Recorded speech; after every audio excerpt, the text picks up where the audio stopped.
सियासत ਵਪਾਰ ਧਰਮ ਅਤੇ ਫਿਲਮ ਜਗਤ ਦੇ ਨਾਲ ਹੁਣ ਕੈਨੇਡਾ ਤੇ ਅਮਰੀਕਾ ਦੀ ਹਰ ਵੱਡੀ ਖਬਰ ਦੇ ਲਈ ਹੁਣੇ ਡਾਊਨਲੋਡ ਕਰੋ ਦੇਸ਼ ਦੀ number 1 news app Dainik Savera Times.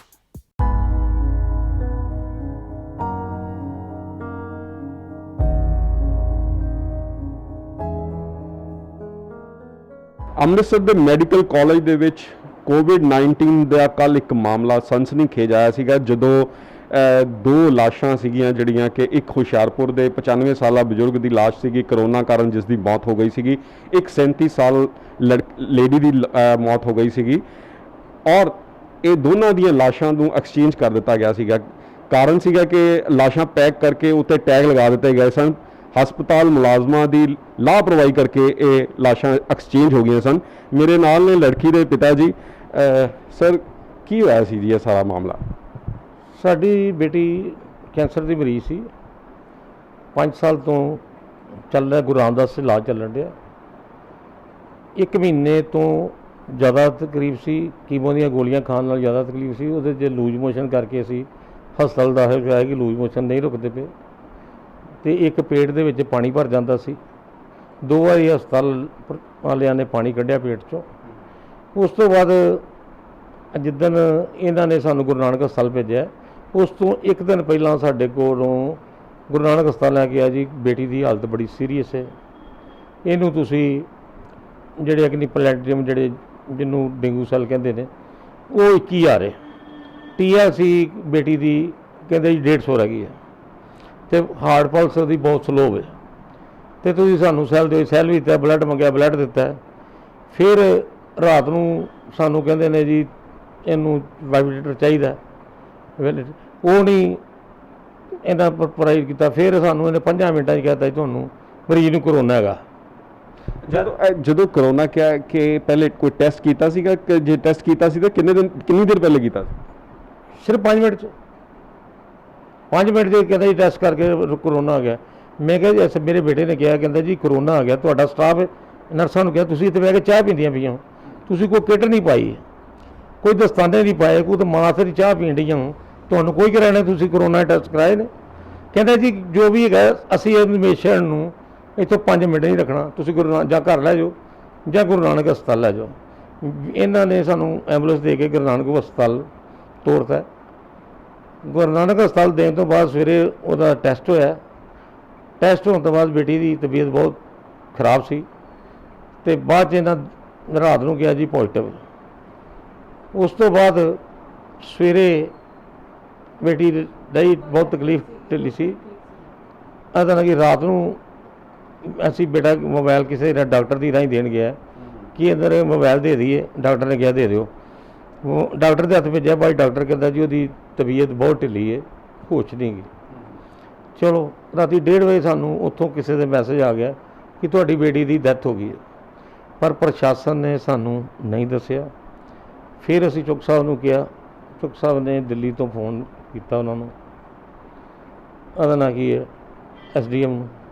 SDM ਨੇ ਕਿਹਾ ਜੀ ਹਾਂ ਮੈਨੂੰ ਰਿਪੋਰਟ ਮਿਲ ਗਈ ਹੈ, ਡੈਥ ਹੋ ਗਈ ਹੈ, ਅਸੀਂ ਤੁਹਾਨੂੰ 3 ਵਜੇ ਤੱਕ ਦੱਸ ਦਿਆਂਗੇ ਜਿੱਥੇ ਸੰਸਕਾਰ ਹੋਣਾ ਜੇ ਤੁਸੀਂ 5 ਬੰਦੇ ਆਉਣਾ। ਮੈਂ ਕਿਹਾ ਠੀਕ ਹੈ। ਮੈਂ ਕਿਹਾ ਜੀ ਸਾਡੇ 15-20 ਹੋਣ, ਕਹਿੰਦਾ ਚਲੋ 5 ਅਸੀਂ ਮੰਗਵਾਉਂਦੇ ਹਾਂ, ਤੁਸੀਂ 5 2-4। ਮੈਂ ਕਿਹਾ 5 ਬੰਦੇ ਤੂੰ ਕਰਦੇ ਨੇ ਉਹਨਾਂ ਦੇ 5 ਅਸੀਂ ਫਿਰ ਕਹਿੰਦਾ ਚਲੋ 10 ਬੰਦੇ ਤੁਹਾਨੂੰ ਦੇ ਦਿਆਂਗੇ।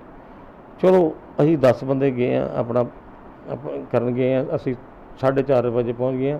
ਅਸੀਂ ਜੋ ਬੇਟੀ ਦੇ ਡੈਡੀ ਮੈਂ ਆਪਣੇ ਪਿਤਾ ਵੱਲੋਂ ਹੁੰਦੇ ਹਾਂ, ਜੋ ਮੇਰੀ ਬੇਟੀ ਦੇ ਰੀਤੀ ਰਿਵਾਜ ਦਾ ਸੰਸਕਾਰ ਬਣਦਾ ਸੀ, ਮੈਂ ਸਾਰੇ ਕੱਪੜੇ ਖਰੀਦੇ, ਜੋ ਕੀਤਾ ਕਰਕੇ ਸੁਹਾਗਣ ਦਾ ਜੋ ਸਮਾਨ ਉੱਥੇ ਸੰਸਕਾਰ 'ਤੇ ਪਾਇਆ।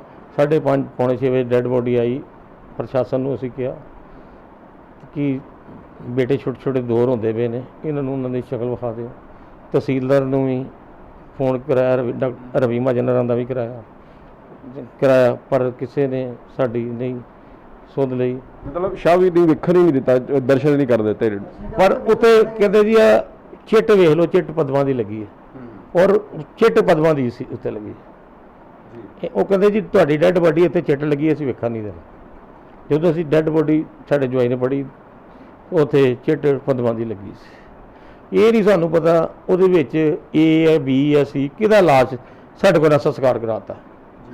ਉਹਦਾ ਸਾਨੂੰ ਨਹੀਂ ਪਤਾ ਕਿ ਕਿਹਦਾ ਸੰਸਕਾਰ ਕਰਾਤਾ। ਫਿਰ ਇਹ ਤੁਹਾਨੂੰ ਪਤਾ ਕਿਸ ਤਰ੍ਹਾਂ ਲੱਗਾ ਕਿ ਸਾਨੂੰ 8 ਵਜੇ ਮੇਰੀ ਬੇਟੀ ਦੀ ਜਠਾਣੀ ਰਜਨੀ ਨੇ ਫੋਨ ਕੀਤਾ ਕਿ ਇਹਦਾ ਨਾਂ ਕੀ ਇਹ ਵਿਕਾਸ ਤੁਸੀਂ ਕੁਛ ਸੁਣਿਆ? ਇਹਨਾਂ ਕਿ ਨਹੀਂ, ਕਹਿੰਦੇ ਕੱਲ ਸੰਸਕਾਰ ਗਲਤ ਹੋ ਗਿਆ। ਅਗਲੇ ਦਿਨ ਤੁਸੀਂ ਅੱਜ ਸਵੇਰੇ ਕਿ ਸੰਸਕਾਰ ਗਲਤ ਹੋ ਗਿਆ।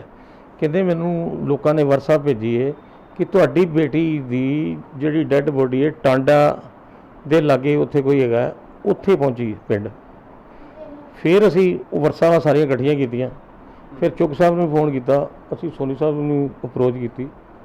ਫਿਰ ਉਹਨਾਂ ਨੇ ਕਿਹਾ ਜੀ ਤੁਹਾਡੀ ਡੈੱਡ ਬੋਡੀ ਜਿਹੜੀ ਹੈ ਬੇਟੀ ਦੀ ਜਲਦੀ ਤੋਂ ਜਲਦੀ ਅਸੀਂ 12 ਵਜੇ ਤੱਕ ਇੰਤਜ਼ਾਮ ਕਰ ਦਿਆਂਗੇ। ਫਿਰ ਉਹਨਾਂ ਨੇ ਸਾਨੂੰ ਫੋਨ ਆਇਆ ਕਿ ਤੁਸੀਂ 11 ਵਜੇ ਉੱਥੇ ਆ ਜਾਓ ਗੁਰੂ ਨਾਨਕ ਸਥਾਨ, ਕਿ ਡੈੱਡ ਬੋਡੀ ਪਹੁੰਚਣ ਵਾਲੀ ਹੈ। ਅਸੀਂ ਪਹੁੰਚੇ ਹਾਂ। ਉਸ ਤੋਂ ਬਾਅਦ ਕਹਿੰਦੇ ਜੀ ਆ ਗਈ ਗੱਡੀ। ਸਾਰੇ ਡਾਕ ਪਹਿਲਾਂ ਅਸੀਂ ਜਾ ਖਲੋਤੇ ਰਹੇ ਅੱਧਾ ਘੰਟਾ, ਮੀਡੀਆ ਵੀ ਉੱਥੇ ਖਲੋਤਾ ਰਿਹਾ। ਫਿਰ ਅੰਦਰੋਂ ਸਾਰੇ ਅਫਸਰ ਆਏ ਨੇ, ਉਹਨਾਂ ਦੇ ਨਾਲ ਸਟਾਫ ਹੈ, ਉਹਨਾਂ ਪੀਪੀ ਕਿੱਟਾਂ ਪਾਈਆਂ। ਸਾਨੂੰ ਕਹਿੰਦੇ ਜੀ ਗੱਡੀ 'ਚ ਖੋਲ੍ਹ ਕੇ ਵੇਖ ਲਓ।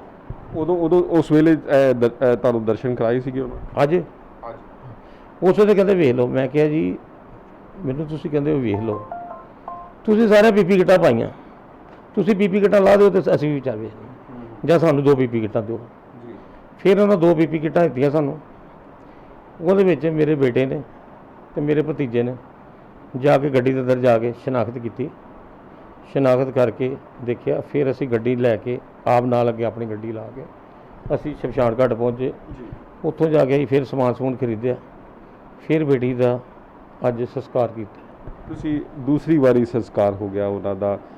ਟਾਂਡੇ ਵਾਲੇ ਇਹ ਕਹਿ ਰਹੇ ਸੀਗੇ ਉਹ ਨਹੀਂ ਪਤਾ ਕਿ ਟਾਂਡੇ ਵਾਲੇ ਕਿ ਕੌਣ। ਇਹ ਵੀ ਸੀ ਸਾਡਾ ਦੂਜੀ ਵਾਰੀ ਸੰਸਕਾਰ। ਅਸੀਂ ਆਪਣੀ ਬੇਟੀ ਦਾ ਕੱਲ੍ਹ ਸੀ, ਸਾਨੂੰ ਇਹ ਨਹੀਂ ਪਤਾ ਕਿਹਦਾ ਸੰਸਕਾਰ ਹੈ ਨਾ ਸਾਡੇ ਕੋਲ ਕਰਾਤਾ। ਇਸ ਸਾਰੇ ਮਾਮਲੇ ਦੇ ਵਿੱਚ ਤੁਸੀਂ ਦੇਖਦੇ ਹੋ ਕਿਸ ਦੀ ਲਾਪਰਵਾਹੀ ਕੀਤੀ? ਦੇਖੋ ਜੀ ਪ੍ਰਸ਼ਾਸਨ ਦੀ ਲਾਪਰਵਾਹੀ ਸੁਣਨ 'ਚ ਇਹ ਆਉਂਦਾ ਹੈ ਕਿ ਕੱਲ੍ਹ 4 ਲਾਸ਼ਾਂ ਦਾ ਹੇਰ ਫੇਰ ਹੋਇਆ।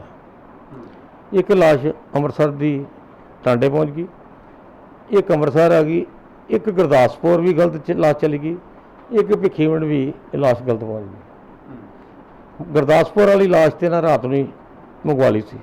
ਭਿੱਖੀਵਿੰਡ ਵਾਲਾ ਦਾ ਪਤਾ ਨਹੀਂ ਸੰਸਕਾਰ ਹੋ ਗਿਆ ਕਿ ਨਹੀਂ ਹੋਇਆ।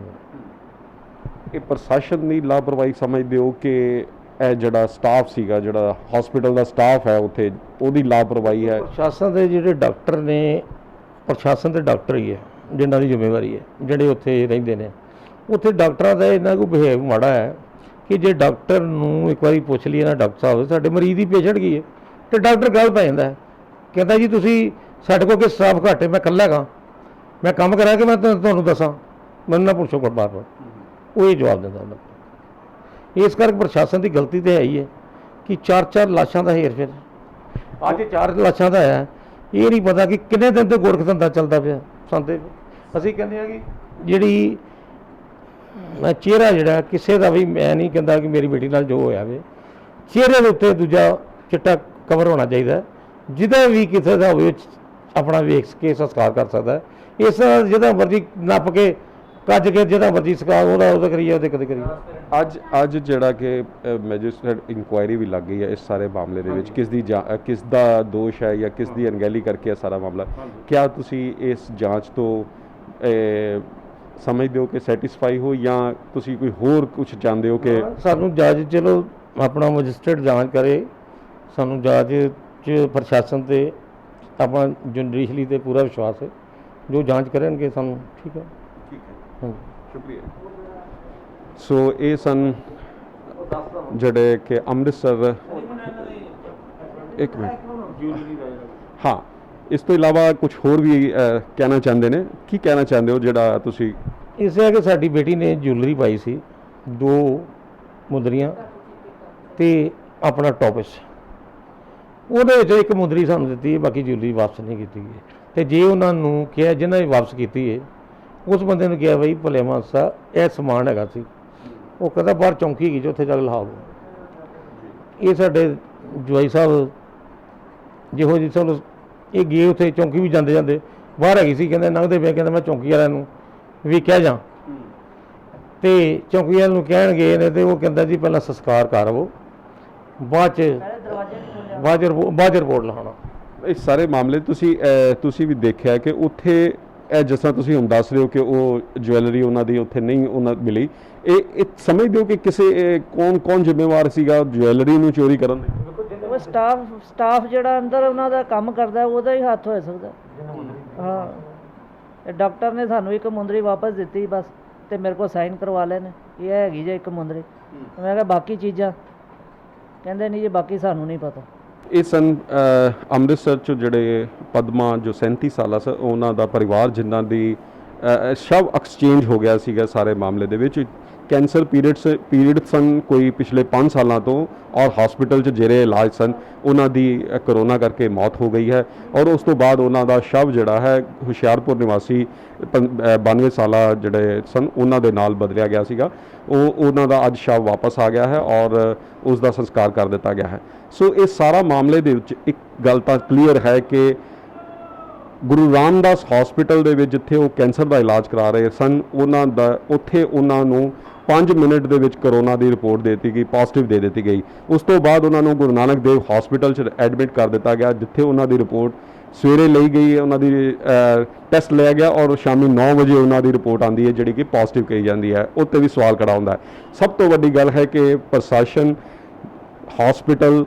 ਹਸਪੀਟਲ ਦੇ ਇੰਪਲੋਈਜ਼, ਉਹਨਾਂ ਦੀ ਲਾਪਰਵਾਹੀ ਜਿਸ ਕਰਕੇ ਇਹਨਾਂ ਨੂੰ ਸ਼ਵ ਐਕਸਚੇਂਜ ਹੋਣ ਦਾ ਖਮਿਆਜ਼ਾ ਪਰਿਵਾਰ ਵਾਲਾਂ ਨੂੰ ਭੁਗਤਣਾ ਪਿਆ ਹੈ। ਇਹ ਖਾਸ ਕਰਕੇ ਜਿਹੜਾ ਹੁਸ਼ਿਆਰਪੁਰ ਨਿਵਾਸੀ 92 ਸਾਲਾ ਬਜ਼ੁਰਗ ਸਨ ਕਿਉਂਕਿ ਉਸ ਦਾ ਸੰਸਕਾਰ ਅੰਮ੍ਰਿਤਸਰ 'ਚ ਹੀ ਕਰ ਦਿੱਤਾ ਗਿਆ। ਉਸ ਦੇ ਪਰਿਵਾਰ ਵਾਲਿਆਂ ਨੂੰ ਵੀ ਇਹ ਖਰਚਾ ਰਹੇਗਾ ਕਿ ਉਹ ਆਪਣੇ ਅਜੀਜ਼ ਦਾ ਸੰਸਕਾਰ ਨਹੀਂ ਕਰ ਸਕੇ। ਕੈਮਰਾ ਪਰਸਨ ਵਿਪਨ ਦੇ ਨਾਲ Jyoti Behl, Dainik Savera TV, Amritsar. All world open challenge 17 time gold medalist मियां रफीक मोहम्मद, पंडित, मौलवी, बेगम, तांत्रिक, इन्हां चोरा ठग्गां तो सावधान। स्पेशलिस्ट वशीकरण, सट्टा नंबर, लव मैरिज, पति पत्नी च अनबन, विदेश च पक्का होना, कारोबार दा ना चलना, सिर्फ 31 घंटियां विच समाधान। फ्री फ्री फ्री मियां रफीक मोहम्मद। मोबाइल 84 374 94 647, 84 374 94 648।